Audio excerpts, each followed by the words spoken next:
Isn't it amazing how 15 seconds of footage can change everything? Alright guys, spoiler alert, I'm warning you. Spoilers, get ready. Incoming. 3, 2, 1. Look who it is! He's back, number 14. Weird. Just roll it a bit further, and then it's him! It's the new guy! Hello. Yes, I'm here, Chosen Chimp, back to talk about the latest Doctor Who, Power of the Doctor. How did this go down? Well, all eyes are on that end scene and the resulting trailer. The stuff that happened after. The trailer for the new Russell T Davies Mark II Ncuti Gatwa era was transmitted immediately after the ending of Power of the Doctor, which makes perfect sense. They've all done that. What I did find quite weird was that they had also published Jody Whittaker's regeneration scene on YouTube basically immediately after it was transmitted. There's something about that I find... I don't know. Do you not think it makes the process a little bit underwhelming? So I imagine if, Marvel Studios published the last 5 minutes of Avengers Infinity War on YouTube just after it came out in the cinema. I don't know, it just seems like they almost wanted rid of this era. Running the most recent era of Doctor Who was a gentleman going by the name of Chris Chibnall. Chris Chibnall has come under a great deal of scrutiny for being the man who tried to make Doctor Who. That's his only crime. I'm complicit in all of this. I'm guilty. I've made jokes about Chris Chibnall during my Eve of the Daleks review. I joked about him phoning me up on Christmas Day and advising me to eat my Christmas dinner at Easter, which seemed funny at the time. In my Legend of the Sea Devils review, I accused him of having a fridge full of black holes. Oh, come on, look.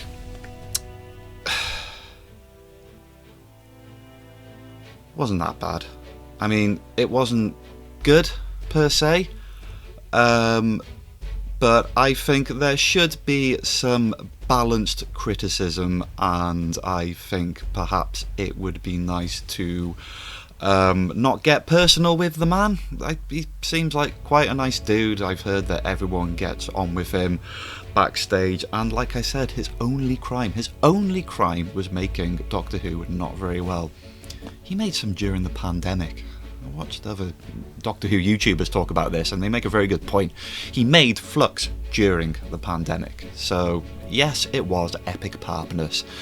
But you got to commend the guy for at least trying, and try he did. He was an everything but the kitchen sink kind of guy. He was all about multiverses and the Doctor having thousands of past regenerations and the universe blowing up and all the Cybermen and all the Daleks, often at the same time. Just a lot of the time he needed to calm down. Everything that you need to know about the Chris Chibnall era is encapsulated quite aptly in The Power of the Doctor. And I think we should get into it and talk about this. I'm going to railroad through this review because I'm a bit of a busy man. What do you think of my studio? Sorry. Look at that TV. Looks like something out of a Ring film. I think we should liven this party up a bit. Let's liven it up. Come on. Let's have a Doctor Who party. Doctor Who party. Let's do this.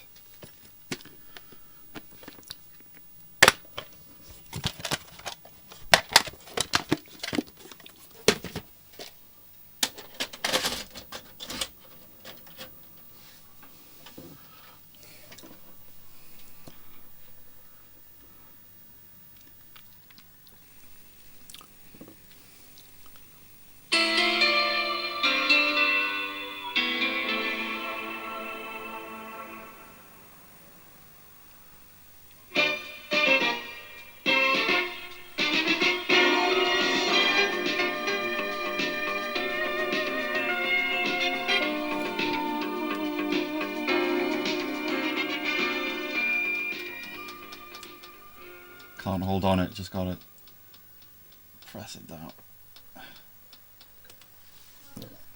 Can you imagine if I got copyrighted for this? The synopsis to Power of the Doctor is as follows. In this feature-length special to mark her last adventure, Jodie Whittaker's 13th Doctor must fight for her very existence. Against her deadliest enemies, the Daleks, the Cybermen, and her arch-nemesis, the Master. Wow. I mean, that's quite a lot to fit into a 90-minute special, even though it's 90 minutes. Oh, hang on, there's more. Who is attacking a speeding bullet train at the edges of the distant galaxy? Why are seismologists going missing from 21st century Earth? Who is defacing some of history's most iconic paintings? Why is a Dalek trying to make contact with the Doctor? And just what does the mesmeric Rasputin have over Tsar Nicholas in 1960s Russia? This guy, am I right? If it was Stephen Moffat doing this, the synopsis would be, there's a weird gap in a rock. So it's an interesting story, and there's lots of stuff happening in the past and the present. There is a treacherous Dalek who wants to reassert the Dalek race more as the Khalid race. Okay, that's a throwback. The Cybermen are actually the Cyber Masters, the Time Lord hybrid Cybermen that the Master created at the end of The Timeless Child. So they're all cool and ornately decorated and spiky and stuff, and they do embarrass themselves because when they board the speeding train at the beginning, they all get shot down and killed, and they have to regenerate to carry on. Which you could say is not very representative of the power of Cybermen, but I mean, that's kind of how they rolled in the old classics anyway. So I guess I can look the other way on that, but come on guys, you're supposed to be the best ever. Here is the bread and butter of it, folks. The Master is using a giant self-made cyber planet with an ancient alien being working the controls to take over the Doctor's body and become a sort of Master Doctor. He can then do doctory stuff but do it bad and therefore tarnish the good name of the Doctor. And that's basically the plot. I mean, Sacha Dhawan is brilliant at this. I cannot floor his performance at all. I think he was good from the word go, and I think he was one of the best characters in the Chibnall era of Doctor Who, and he goes absolutely knackers to the wall in this performance, in this 90-minute special. All the insanity, all the humour, all the anger, he really takes centre stage, but not only does he take centre stage, he acts like he deserves it. So Sacha Dhawan there, brilliant stuff. And yeah, they do this funny little thing where he comes out and he's got every single piece of the Doctor's costume. There's hallmarks from every costume that the Doctor's ever worn, and he's doing it because he's just trying to take the piss. And it's hilarious, and it's clever, and he's annoying Yaz and everything. So yeah, big props to Sacha Dhawan for that one. Ultimately, and this is what I find deeply, deeply disappointing, is that it doesn't actually amount to anything serious in any tangible form. I mean, they just kind of sort out the problem and that's it, and it seems to me like a kind of very elaborate way of killing 40 minutes. Now, the problem with Power of the Doctor is that I didn't have many high hopes for this, but once it started rolling, I was actually quite surprised by how much I was enjoying it, but then everything kind of fell apart very quickly, very suddenly, and very disappointingly. But hang on, before I get into that, I'll talk about something that I actually loved in this, and I suspect you already know what that might be. But also, I just want to say, if you liked this, then I'm not here to tell you you're wrong, because the whole point of watching Doctor Who is to have fun, and if you achieved that, then power to you. Anyway, classic Doctor Who. Let's get into this, man. Ace, Tegan. Not only were they back, but it was fan service galore. They were making all kinds of references of the olden days. When Ace saw the Master, she said, "The last time I saw you, you were a cat," which is a throwback to Survival. There's some rather poignant references to Adric as well. So seeing those two characters back was brilliant. And then Ace dons the jacket. She gets out the old bat and beats some Daleks. I really can't fault that. And it just gets better and better and better, and you know why. You saw it too. So they go to this place that is called the Edge, where it's kind of that little sort of junction before you hit the full regenerative process. And then they are, guys. 1, 5, 6, 7, 8. 1, 5, 6, 7, 8. Yep, David Bradley as William Hartnell's Doctor Who, Peter Davidson as number 5, Colin Baker as number 6, Sylvester McCoy as number 7, and even Paul McGann as number 8. All old and stuff, which is fine because they are old in real life. We can suspend belief, it doesn't matter, it's all part of the fun. Kind of like the curator thingy in The Day of the Doctor. And I like this. Now, some would have it said that the reason why they added so much classic stuff so suddenly was because they were trying to drum up some enthusiasm for an otherwise sinking ship. I don't doubt that for a second, and I don't really care because I really enjoyed it. I loved seeing all those faces, and it just got better. It got better. Because right at the end, there was that funny little Assistants Anonymous meeting held by Graham. Joe Grant was there. Mel was there. William Russell. Ian Chesterton. My Ian Chesterton. Sitting there, shocked at the Doctor being a woman. Keep up, but it was great to have him. It's great to have all of them. I melted at that. I know what they were trying to do. Did it really fit? Did it really make sense? No. And the Doctors coming back to drum up enthusiasm for their respective assistants. The 5th Doctor talking to Tegan saying that he misses her and he's still upset about Adric. And the 7th Doctor talking to Ace. Cracking stuff. I loved all of it. I really did. And I'm glad they added it. Okay, let's talk about the rest now. So here's the end game, okay? Right, Christopher Eccleston's Doctor. First time New Who has seen a regeneration. They keep it simple. David Tennant's Doctor. He gives up his life to save one old man. Rest in peace, Bernard Cribbins. Love you, man. Matt Smith used his regenerative powers as a weapon to fend off the Daleks from a planet that he had been defending for centuries. Capaldi went on an introspective journey where he was kind of regenerating the entire time. Jodie Whittaker got shot by an alien thing because the Master just sort of turned it so it shot her. And that was her exit. And this was underwhelming. Just stopped being funny. Black lines. And this was underwhelming.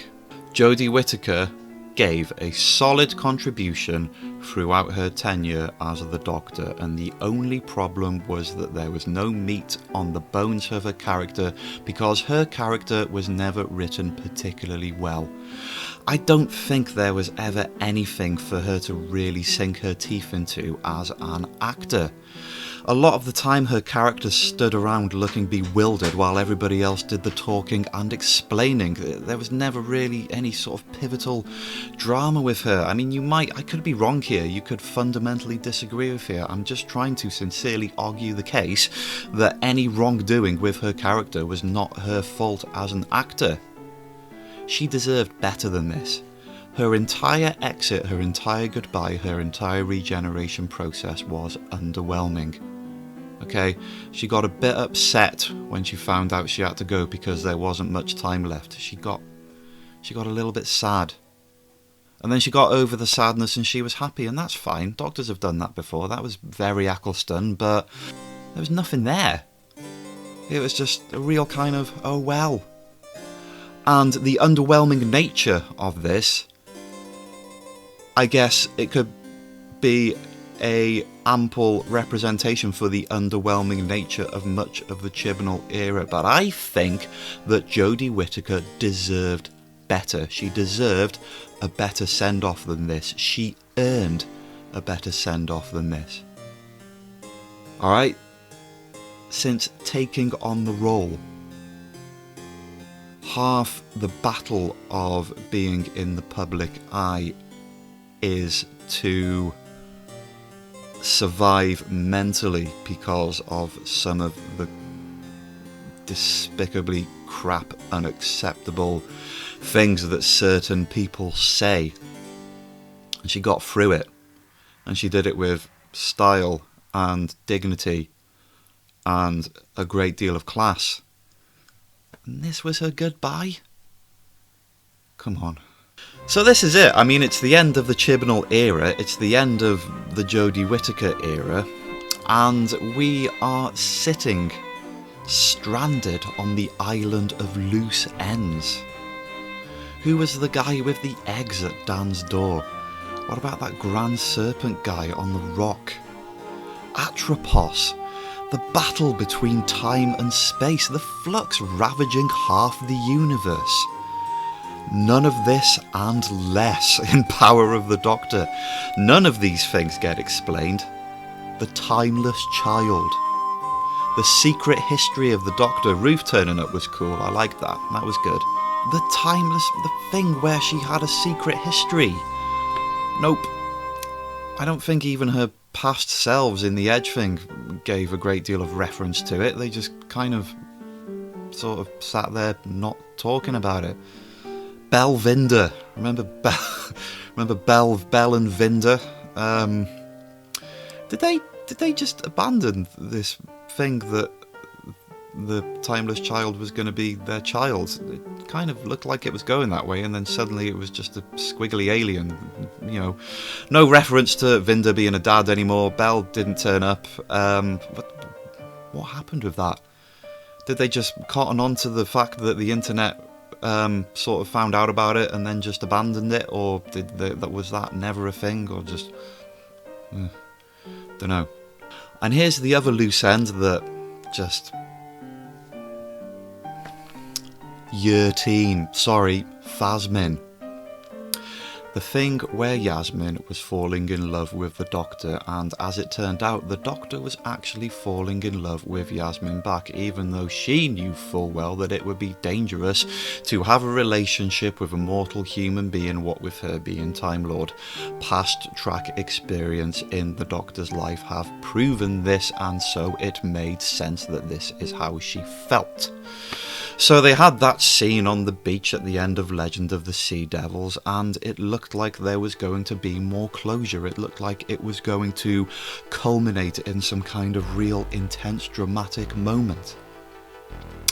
So in the first trailer for The Power of the Doctor, they do the swerve, and of course it was a swerve. She sat there in the chamber half regenerating going yas, and then it turned out that that wasn't the regeneration scene, and of course, you know, that's the swerve. That's fine, understandable. But that caused the human mind to think that there was going to be some kind of pivotal moment involving the Doctor and Yaz, and there was absolutely zilch, nada, nothing at all. They sat on the TARDIS and ate ice cream and then had a very composed goodbye of each other. That's fine. Where was the drama? Where was the tension? Where was the sadness?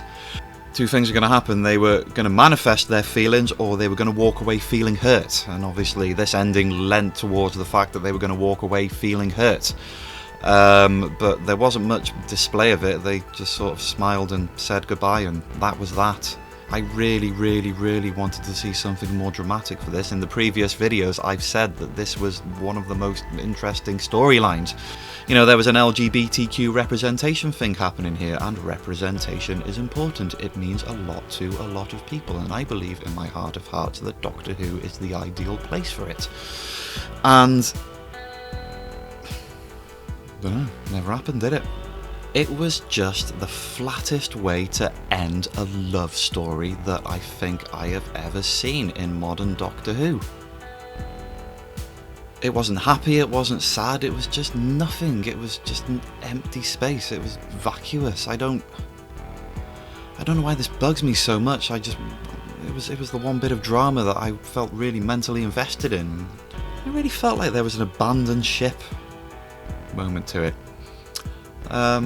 Deeply, deeply unsatisfying. No drama, nothing. It bugged me. I'm sorry, but it bugged me. Okay, I'm going to do this quick. The Chosen Chimp is proud to introduce another edition of Unit Doing Stuff. This time it was them letting the Cybermen and the Master and everything in their home base, and then they blew it up. So yeah, standard. My overall verdict of Power of the Doctor is that it was very telling of the Chris Chibnall era as a whole. There were explosions, there were good special effects, there was good music and some real clunk, some real welly, some real visual presence that had never before been seen in Doctor Who, but there was not really anything in terms of backbone to substantiate it. And I think I could see the panic in the face of this tenure. I think I could see the desperation just to put something out because it had to, and there needed to be an end story. It was almost good, it almost worked, there were almost stuff that really came together, and for a moment there I thought this was going to be a belter, and then everything just suddenly collapsed in on itself. There was good stuff, there was some lovely stuff, and there was also some deeply disappointing stuff. At the time of making this review, which is pretty much exactly 24 hours after Power of the Doctor was transmitted, I mean, you can see how well prepared I was for it. I have no idea what the general consensus of this is. I don't know who likes it and who doesn't like it. I'm just telling you what I think, and if you fundamentally disagree, then power to you. Just, yeah. Fair shout to Chris Chibnall. Fair shout to Jody Whittaker. Fair shout to the rest of the cast. I think they all survived. So yeah, to all my long-term subscribers, I made a brief goodbye video a couple of months back, and I was overwhelmed by the love and support in the comments. I didn't even know how to begin to do individual replies to each of these, and I'm sorry that I didn't. I'm so sorry. But trust me, every single one of them was very, very, very lovely, and thank you so much. So this is where I'm at. Okay. I'm coming back. You might just have to wait a little bit longer. But Doctor Who was on, I had to do something. Alright guys, thank you very much. Thoughts in the comments, tell me what you think. What other Doctor Who stuff would you like me to talk about when I do come back? Sound off in the comments, and don't forget to hit subscribe. Have a good one.